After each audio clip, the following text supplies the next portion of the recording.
Okay. So today I will be go on highlighting the points from the beginning. So because many of the students miss the classes, so that recorded video will be helpful to them. So in the coming days, is that okay?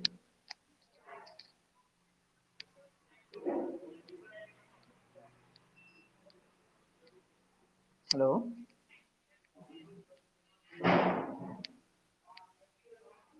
am I audible? Okay.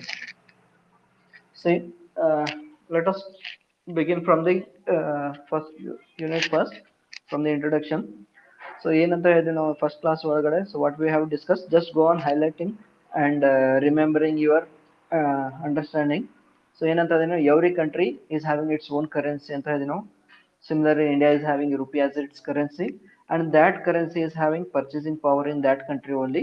So that currency cannot be used in the other nation. ಹೌದಾ? So ಆ ದೇಶದೊಳಗಡೆ ಮಾತ್ರ ಅದು ಖರೀದಿ ಮಾಡುವಂತಹ ಹಕ್ಕನ್ನು ಹೊಂದಿರುತ್ತೆ, ಬೇರೆ ಕಡೆ ಖರೀದಿ ಮಾಡುವಂತಹ ಹಕ್ಕನ್ನು ಹೊಂದಿರುವುದಿಲ್ಲ.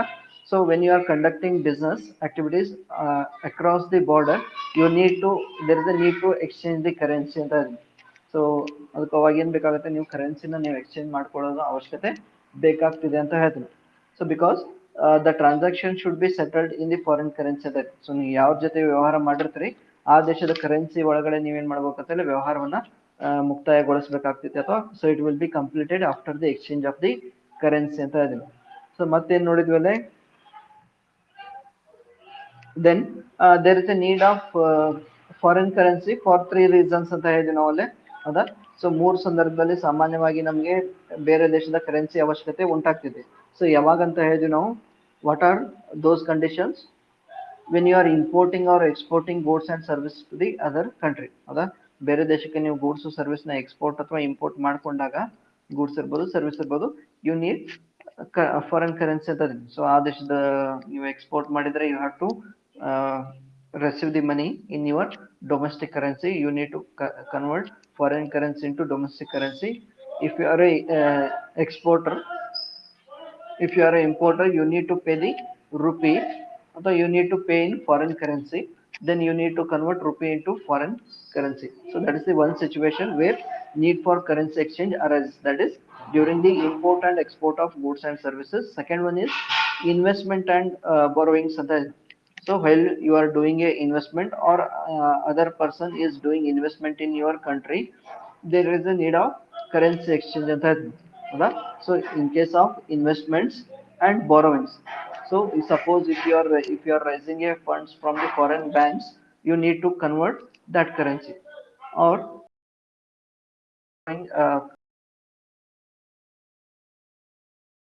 from Indian.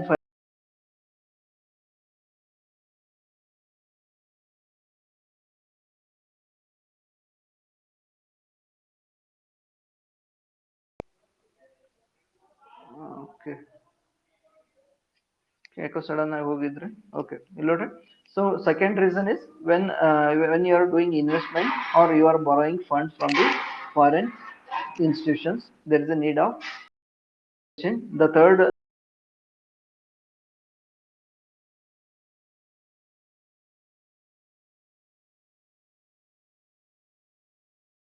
foreign companies, you need a currency exchange ಅಂದ್ರೆ. So these are the uh, is there any disturbance? Okay,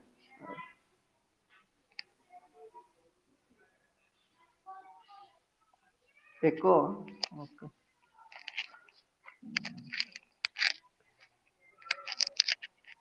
okay, so ಈ ಮೂರು ರೀಸನ್ಸ್ ನೋಡ್ಕೊರಲ್ಲ. ಸೊ ಯಾವಕ್ಕೆ ಫಾರಿನ್ ಕರೆನ್ಸಿ ಎಕ್ಸ್ಚೇಂಜ್ಗೆ. ದೆನ್ ಮತ್ತೆ ನೋಡಿದ್ವಲ್ಲೇ, so every nation is having its own central bank and it is governing the foreign exchange ಅಂತ ಇದೆ. So ಪ್ರತಿಯೊಂದು ದೇಶದ ಕೇಂದ್ರ ಬ್ಯಾಂಕ್ ಏನ್ ಮಾಡುತ್ತೆ, ಫಾರಿನ್ ಎಕ್ಸ್ಚೇಂಜ್ ನ ರೆಗ್ಯುಲೇಟ್ ಮಾಡುತ್ತೆ, ಅದಕ್ಕೆ ಬೇಕಾಗುವಂತ ರೂಲ್ಸ್ ರೆಗ್ಯುಲೇಷನ್ ನ ಫ್ರೇಮ್ ಮಾಡುತ್ತೆ, and it fixes the exchange rate depends on the demand and supply of the currency, political conditions ಇರ್ಬೋದು, economic conditions ಇರ್ಬೋದು, etc. Depending upon many factors, the central bank and any institution which is authorized by the central bank of that nation is authorized to deal in the foreign currency, and they will fix the exchange rates of that. So ಬೇರೆ ಬೇರೆ ದೇಶದೊಳಗಡೆ ಬೇರೆ ಬೇರೆ exchange rate ನ fix ಮಾಡ್ತಾರೆ. ಅಂದ್ರೆ ಆ ದೇಶದ currency central bank ಏನ್ ಮಾಡುತ್ತೆ, ಎಕ್ಸ್ಚೇಂಜ್ ರೇಟ್ ನ ಫಿಕ್ಸ್ ಮಾಡ್ತಿದೆ ಅಂತ. ಸೊ ಈಗ ಫಾರ್ ಎಕ್ಸಾಂಪಲ್, ಸೊ ಇಫ್ ಇದು $1 ಇಂಡಿಯನ್ ಮಾರ್ಕೆಟ್ ಒಳಗಡೆ, ಇಂಡಿಯನ್ ಫಾರಿನ್ ಎಕ್ಸ್ಚೇಂಜ್ ಮಾರ್ಕೆಟ್ ಒಳಗಡೆ, ಸೊ $1 = ₹66 ಇದ್ರೆ the same price is not prevailing in the another foreign markets ಅಂತ. ಸೊ ಅಮೆರಿಕದ ಒಳಗಡೆ ರೇಟ್ ಏನಿರ್ಬೋದು, ಇಲ್ಲಿ 66 ಇದ್ರೆ ಅಲ್ಲಿ $1 is $65 ಇರ್ಬೋದು. ಸೊ ಲಂಡನ್ ಒಳಗಡೆ $62 ಇರ್ಬೋದು, ಎಕ್ಸೆಟ್ರಾ. ಸೊ ಈ ರೀತಿ ಚೇಂಜಸ್ ಇರ್ಬೋದು. ಸೊ ಅದ್ರ ಬಗ್ಗೆ ಮುಂದೆ ನೋಡೋಣ ಅಂತಲೇ. So there are some people who used to make advantage of such differences ಅಂತ ಹೇಳ್ತೀವಿ ನಾವು. ಸೊ ದೇ ಆರ್ ಕಾಲ್ಡ್ ಸ್ಪೆಕ್ಯುಲೇಟರ್ಸ್ ಅಂತ ಕರಿತೀವಿ ನಾವು. ಸೊ ಏನು ಮಾರ್ಕೆಟ್ ಅಲ್ಲ, ಫೈನಾನ್ಷಿಯಲ್ ಮಾರ್ಕೆಟ್ ಒಳಗಡೆ, ಫಾರಿನ್ ಎಕ್ಸ್ಚೇಂಜ್ ಮಾರ್ಕೆಟ್ ಒಳಗಡೆ ಏನ್ ಪ್ರೈಸ್ ಫ್ಲಕ್ಚುಯೇಷನ್ಸ್ ಇರುತ್ತೆ, ಆ ಅಡ್ವಾಂಟೇಜ್ ನ ತಗೊಳೋರ್ಗೆ ಏನಂತ ಕರಿತೀವಿ ನಾವು, ಆರ್ಬಿಟ್ರೇಟರ್ಸ್ ಅಂತ ಕರಿತೀವಿ ನಾವು. ಆರ್ಬಿಟ್ರೇಟರ್ಸ್ ಅಂತ ಕರಿತೀವಿ. ಸೊ ಅಲ್ಲಿ ಮುಂದೆ ನೋಡೋಣ ಅಂತ. ಸೊ ಇಷ್ಟು ನೋಡ್ಕೊರಿಲ್ಲ. ಸೊ ಏನಂತ ಇದೆ, central bank controls the foreign exchange market ಅಂತ ಹೇಳಿದೆ. Then we discuss, so what is foreign exchange ಅಂತ ಹೇಳಿದ್ವಿ ನಾವು. ಫಾರಿನ್ ಎಕ್ಸ್ಚೇಂಜ್ ಅಂದ್ರೆ ಏನಂತ ಹೇಳಿದ್ವಿ ನಾವು, foreign exchange means exchange of foreign currency with the domestic currency ಅಂತ. ಸೊ ವಿದೇಶಿ ಹಣವನ್ನ ದೇಶೀಯ ಹಣಕ್ಕೆ ಬದಲಾವಣೆ ಮಾಡ್ಕೊಳ್ಳೋದು, ಅಥವಾ ದೇಶೀಯ ಹಣವನ್ನ ವಿದೇಶಿ ಹಣಕ್ಕೆ ಬದಲಾವಣೆ ಮಾಡ್ಕೊಳ್ಳೋದಕ್ಕೆ ಏನಂತ ಕರಿತೀವಿ, ಫಾರಿನ್ ಎಕ್ಸ್ಚೇಂಜ್ ಅಂತ ಕರಿತೀವಿ. So foreign exchange means exchange of foreign currency with the domestic currency. So there is another term, that is foreign exchange rate. So what is foreign exchange rate ಅಂತಂದ್ರೆ ಏನು, it is the rate or it is a value at which one currency is exchanged with the another ಅಂತ. So ಯಾವ ಮೌಲ್ಯಕ್ಕೆ ಒಂದು ಕರೆನ್ಸಿನ ಇನ್ನೊಂದು ಕರೆನ್ಸಿಗೆ ವರ್ಗಾವಣೆ ಮಾಡಲಾಗ್ತದೆ, ಬದಲಾವಣೆ ಮಾಡಿಕೊಳ್ಳಲಾಗ್ತದೆ, ಆ ಮೌಲ್ಯಕ್ಕೆ ಏನಂತ ಕರಿತೀವಿ ನಾವು, ಎಕ್ಸ್ಚೇಂಜ್ ರೇಟ್ ಅಂತ ಕರಿತೀವಿ. So it is the rate at which, or it is a value at which one currency is exchanged for the another currency ಅಂತ. So that is called exchange rate. So ಎರಡು meaning ಗೊತ್ತಿರಲಿಲ್ಲ, what is foreign exchange, what is exchange rate. Exchange rate is also called in short X rate ಅಂತಾನೂ ಕರಿತೀವಿ ನಾವು. So ಅದೇನಂತ ಕರಿತೀವಿ ನಾವು, FX rate ಅಂತಾನೂ ಕರಿತೀವಿ ನಾವು, FX rate. So foreign exchange FX ಅಂತಂದ್ರೆ ಫಾರಿನ್ ಎಕ್ಸ್ಚೇಂಜ್ ರೇಟ್ ಅಂತಾನೂ ಕರಿತೀವಿ. ಸೊ ಎಕ್ಸ್ಚೇಂಜ್ ರೇಟ್ ಅಂದ್ರೇನು, it is the rate at which, or it is a value at which one currency is exchanged with the another. Then ಏನಂತ ಹೇಳಿದ್ವಿ ನಾವು, so in India, as we said, the central bank, that is RBI, governs the foreign exchange market ಅಂತ ಹೇಳಿದ್ವಿ ನಾವು, with its own with a separate act that is called FEMA ಅಂತ ಓದಿದ್ವಿ ಹೌದಾ, Foreign Exchange Management Act ಅಂತ ಹೇಳಿದ್ವಿ ನಾವು, which is enacted from 1999. so which comes into existence from 1999. ಅದು foreign exchange management act. So the rules, regulations which are mentioned in Foreign Exchange Management Act, so according to that, central bank governs the dealings of the foreign exchange market ಅಂತ ಇದೆ. So ವಿದೇಶಿ ವ್ಯವಹಾರವನ್ನ ಇರ್ಬೋದು, ವಿದೇಶಿ ವ್ಯವಹಾರಗಳನ್ನ ಇರ್ಬೋದು, ಅವನ್ನ ಈ ಕಾಯ್ದೆ ಪ್ರಕಾರ ಅದೇನ್ ಮಾಡ್ತೇವೆ, ಕೇಂದ್ರ ಬ್ಯಾಂಕು ನಿಯಂತ್ರಣ ಮಾಡ್ತದೆ ಅಂತ ಓದಿದ್ವಿ. Then so earlier it was called FERA ಅಂತ ಇದೆ, ಫಾರಿನ್ ಎಕ್ಸ್ಚೇಂಜ್ ರೆಗ್ಯುಲೇಷನ್ ಆಕ್ಟ್ ಅಂತ ಕರಿತಿದ್ವಿ. ಅದನ್ನ 1990 ಒಳಗಡೆ ಫಾರಿನ್ ಎಕ್ಸ್ಚೇಂಜ್ ಮ್ಯಾನೇಜ್ಮೆಂಟ್ ಆಕ್ಟ್ ಅಂತ ಕನ್ವರ್ಟ್ ಮಾಡಲಾಯ್ತು ಅಂತ. ಸೊ ಇದ್ರ ಬಗ್ಗೆ ನಾವು ನೋಡಿದ್ವಿ. ದೆನ್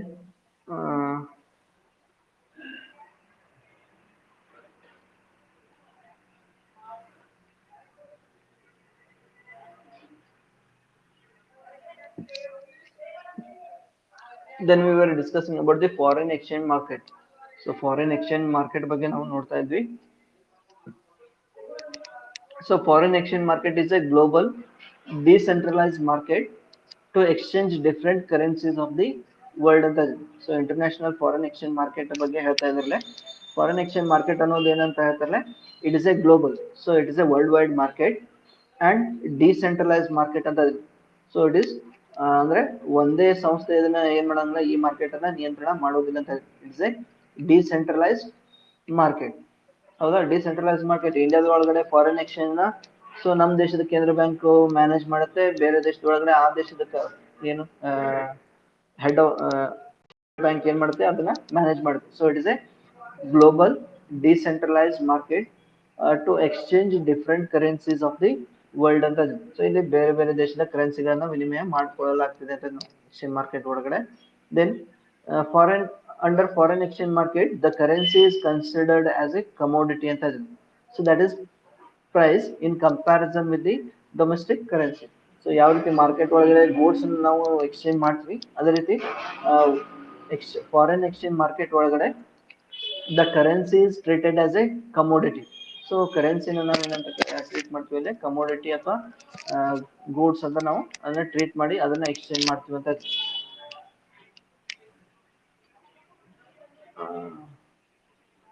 ಮತ್ತೇನಂತ ಹೇಳಿದ್ರೆ foreign currency is consider as a commodity that is priced and in comparison with the domestic currency. So ಯಾವುದೇ ಕರೆನ್ಸಿ ಇರ್ಬೋದು, ಅದನ್ನ ಆ ದೇಶ ಏನ್ ಮಾಡುತ್ತೆ ತನ್ನ ಡೊಮೆಸ್ಟಿಕ್ ಕರೆನ್ಸಿಗೆ ಕಂಪ್ಯಾರಿಸನ್ ಮಾಡಿ ಅಮೌಂಟ್ ಅನ್ನ ಎಕ್ಸ್ಪ್ರೆಸ್ ಮಾಡ್ತಕ್ಕಂತ ಇದು. For example $1 is equal to ₹60. So that is the ಅದು ಭಾರತದ ಒಳಗಡೆ ಆ ರೀತಿ ಫಿಕ್ಸೇಷನ್ ಮಾಡ್ತೀವಿ ಹೌದಾ. So $1 is equal to 0. Pound ಅಂತ ಲಂಡನ್ ಒಳಗಡೆ ಅವ್ರು ಫಿಕ್ಸೇಷನ್ ಮಾಡ್ತಾರೆ ಹೌದಾ. ಸೊ ಈ ರೀತಿ ಸೊ ಇನ್ನೊಂದೇನಂತ ಹೇಳಿದ್ರೆ currencies are always traded in a pair ಅಂತ ಇದ್ರು. ಸೊ ಯಾವಾಗಲೂ ವ್ಯವಹಾರವನ್ನ ಫಾರಿನ್ ಎಕ್ಸ್ಚೇಂಜ್ ಮಾರ್ಕೆಟ್ ಒಳಗಡೆ ಕರೆನ್ಸಿನ ಎರಡು ಅಂದ್ರೆ ಕರೆನ್ಸಿ ಎಕ್ಸ್ಚೇಂಜ್ ಒಳಗಡೆ ಕನಿಷ್ಠ ಎರಡು ಕರೆನ್ಸಿಗಳು ಏನಾಗಿರ್ತಾವೆ ಇನ್ವಾಲ್ವ್ ಆಗಿರ್ತಾವ ಅಂತ ಇದ್ರು. So currencies are always traded in a peer. So that is $to $N, euro and dollar and rupee etcetera. So ಈ ರೀತಿ ಕನಿಷ್ಠ ಎರಡು ಕರೆನ್ಸಿಗಳಲ್ಲಿ ಏನ್ಬೇಕು ಭಾಗವಹಿಸಿರ್ಬೇಕಂತ ಇದ್ವಿ. ಅಂದರ್ feature of foreign exchange market it is A 24 hours market ಅಂತ ಇದ್ವಿ ನಾವೇ ಹೌದಾ. ಸೊ 24 hours ಮಾರ್ಕೆಟ್ ಅಂತ ಇದ್ವಿ. ಸೊ ಯಾವಾಗ ಬೇಕಾದ್ರೂ ನೀವೇನ್ ಮಾಡೋದು ಕರೆನ್ಸಿ ಎಕ್ಸ್ಚೇಂಜ್ ನ ಮಾಡ್ಕೋಬಹುದು. ಸೊ ಮತ್ತೇನಂತ ಹೇಳಿದ್ವಿ ನಾವು it's transactions daily starts with the trading in Asia and moves to the Europe and the day ends with trading in America ಅಂತ ಇದ್ವಿ. ಸೊ ಅಂದ್ರೆ it start from trading in Asia ಅಂತಂದ್ರೆ early sunrise ಇಂದ start ಆಗುತ್ತೆ ಅಂತ ಹೇಳ್ತಾರಲ್ಲ. ಅಂದ್ರೆ so East ಒಳಗಡೆ ಸ್ಟಾರ್ಟ್ ಆಗಿ ಅಮೇರಿಕಾದ ಒಳಗಡೆ ಟ್ರೇಡಿಂಗ್ ಏನಾಗುತ್ತೆ ಕ್ಲೋಸ್ ಆಗುತ್ತೆ ಅಂತ ಹೇಳ್ತೀವಿ. ಸೊ ಯಾವ ರೀತಿ ಅರ್ತ್ ರೊಟೇಟ್ ಆಗುತ್ತೆ, ಸೊ ಪೂರ್ವದಿಂದ ಪಶ್ಚಿಮಕ್ಕೆ ಸನ್ ಸೆಟ್ ಆಗ್ತಾನೆ ಅದೇ ರೀತಿ. ಸೊ ಇದು foreign exchange market it starts with the Asia and sets at the America ಅಂತ ಅಥವಾ ವೆಸ್ಟ್ ಅಂತ ಹೇಳ್ಬೋದು. ಸೊ ಅದೊಂದು ಫೀಚರ್ ನೋಡಿದ್ವಿ. Then except weekends regular trading takes place ಬೇಡ ಸಂಡೇ ಟು ಫ್ರೈಡೆ ಅಂತ ಹೇಳ್ತಾರೆ. ಸೊ ಇಲ್ಲಿ ನೋಡ್ಕೊರಿ foreign exchange works from Sunday to Friday. Saturday holiday, Sunday ಇಂದ ಫ್ರೈಡೆ ವರೆಗೂ ಏನೇನ್ ಮಾಡುತ್ತೆ ಕೆಲಸವನ್ನ 24/7 ಕೆಲಸ ಮಾಡ್ತದೆ ಅಂತ ಹೇಳ್ತೀನಿ. Saturday is holiday. And another feature of foreign exchange market is it is the over the counter market ಅಂತ ಇದೀವಿ ನಾವು. So over the OTC market ಅಂತ ಹೇಳ್ತೀವಿ ನಾವು. ಅಂದ್ರೆ ಓವರ್ ದಿ ಕೌಂಟರ್ ಅಂತಂದ್ರೆ ಏನ್ ನೋಡ್ರಿ, so which is not restricted to any physical place ಅಂತ ಇದೀವಿ ನಾವು. ಸೊ ಓವರ್ ದಿ ಕೌಂಟರ್ ಅಂತಂದ್ರೆ there is no restricted place for the foreign currency exchange ಅಂತ ಏನಿಲ್ಲ, ಸ್ಥಳ ಇಲ್ಲ. ಸೊ ಓವರ್ ದಿ ಕೌಂಟರ್ ಅಂದ್ರೆ over the internet you can transact the or you can conduct the business ಅಂತ ಇದೆ. So another feature is it is the over counter market ಅಂತ ಇದೆ ನಾವು, which is restricted which is not restricted to any physical place. ಅಂದ್ರೆ ಒಂದೇ ಮಾರ್ಕೆಟ್ಗೆ ಒಂದೇ ಸ್ಥಳಕ್ಕೆ ಅದು ಸೀಮಿತವಾಗಿಲ್ಲ. ಸೊ ಸಿಂಗಾಪುರ್ ಒಳಗೂ ನೀವು ಫಾರಿನ್ ಎಕ್ಸ್ಚೇಂಜ್ ಡೀಲಿಂಗ್ಸ್ ನೋಡ್ಬೋದು, ಅಮೆರಿಕಾದಾಗ ನೋಡ್ಬೋದು, ಜಪಾನ್ ಒಳಗೆ ನೋಡ್ಬೋದು, ಯುರೋಪ್ ಒಳಗೆ ನೋಡ್ಬೋದು ಅಲ್ಲ. ಸೊ ಈ ರೀತಿ so the foreign exchange market is not particular or particular to a particular place ಅಂತ ಹೇಳ್ತೀನಿ. ಸೊ ಒಂದಕ್ಕೆ ಮಾತ್ರ ಸೀಮಿತವಾಗಿಲ್ಲ. So it is over the counter market ಅಂತ ನೀವು over the internet you can access any market. So ಯಾವ market ಬೇಕಾದ್ರೂ ನೀವು ಏನು ಮಾಡ್ಬೋದು ಅಸೆಸ್ ಮಾಡ್ಬೋದು, ಕರೆನ್ಸಿನ ಎಕ್ಸ್ಚೇಂಜ್ ಮಾಡ್ಕೋಬಹುದು. ದೆನ್ ಇನ್ನೊಂದು ಫೀಚರ್ ಏನಂತ ಹೇಳಿದ್ರೆ ನಾವು foreign exchange market is may be a wholesale market or it may be a retail market ಅಂತ. So generally the foreign exchange market is a wholesale market ಅಂತ ಹೇಳ್ತೀವಿ ನಾವು. Here foreign exchange market is a wholesale market where dealings takes place between the bankers and financial institutions ಅಂತ ಹೇಳ್ತೀವಿ. Financial market ಏನಿರ್ಬೋದು, wholesale market ಇರ್ಬೋದು ಅಥವಾ retail market ಇರ್ಬೋದು ಅಂತ. ಸೊ ಎರಡು ಮಾರ್ಕೆಟ್ ಅಲ್ಲಿ ನೋಡ್ಬೋದು. Generally foreign exchange market is A wholesale market ಅಂತ. ಹೋಲ್ಸೇಲ್ ಮಾರ್ಕೆಟ್ ಅಂದ್ರೆ ಏನು, the banks and financial institutions are the participants of wholesale financial market. So ನೆನಪಿಟ್ಕೊಳ್ಳಿ, who are the participants of financial market ಅಂತ ಕೇಳ್ತಾರಲ್ಲ, wholesale financial market, sorry foreign exchange market ಅಂತ ಕೇಳಿದ್ರೆ wholesale market ಒಳಗಡೆ ಯಾರು ಭಾಗವಹಿಸಿರ್ತಾರೆ? Banks and financial institutions. Wholesale ಅಂತಂದ್ರೇನು?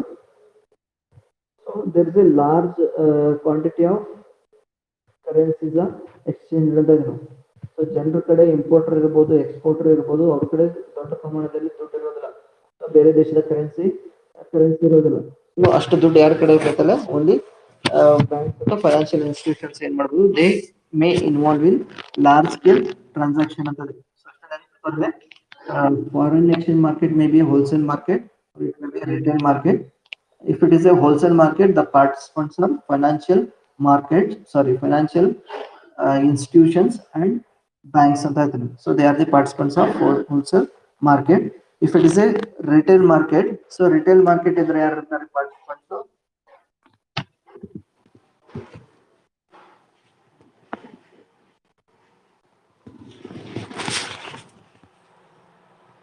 ಯಾರು ಇರ್ತಾರೆ?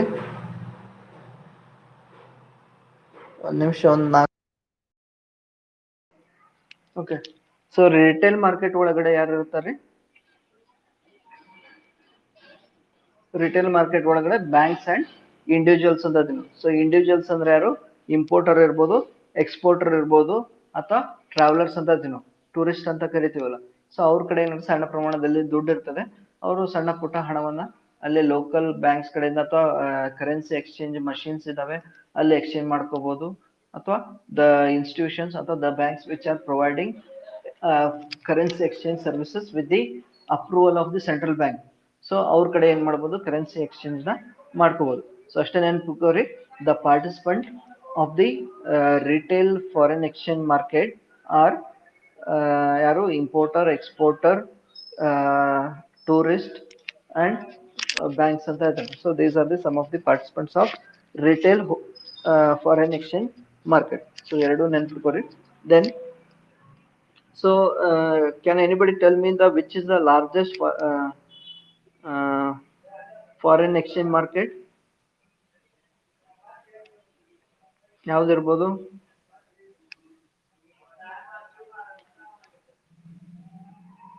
ಎಲ್ಲ ದೇಶನೂ ಕೂಡ ಫಾರಿನ್ ಎಕ್ಸ್ಚೇಂಜ್ ಮಾರ್ಕೆಟ್ ನ ಹೊಂದಿದೆ, ಹೌದಾ?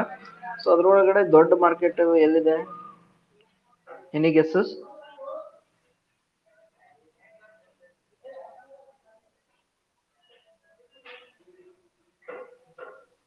See, London market is the biggest market in the world ಅಂತ ಹೇಳ್ತಾರೆ. ಸೊ ಯಾವುದು? London. So London market is the biggest market in the world. That's why the currency pound. So London currency ಯಾವ್ದ್ರಿ? Europe currency ಯಾವ್ದ್ರಿ? Pound, ಹೌದಾ? So the value of pound is always high. So ದೊಡ್ಡ market ಎಲ್ಲಿದೆ? London ಒಳಗಿರೋದ್ರಿಂದ. So almost you can see ಅಂದ್ರೆ control ನಿಮ್ ಕಡೆನೆ ಇದ್ದಂಗೆ. ಸೊ ಏನಂತ ಹೇಳ್ತಾರೆ ನರ್ಸಿಯ, the London market is the biggest market in the world, accounting for nearly 40% of the world trade ಅಂತ ಹೇಳ್ತೀವಿ ನಾವು. ಸೊ ಜಾಗತಿಕ ಮಟ್ಟದಲ್ಲಿ ಎಷ್ಟು ಫಾರಿನ್ ಎಕ್ಸ್ಚೇಂಜ್ ಕರೆನ್ಸಿ ಎಕ್ಸ್ಚೇಂಜ್ ಆಗುತ್ತೆ, ಅದರಲ್ಲಿ 40% of trading takes place in London alone ಅಂತ ಇದೆ.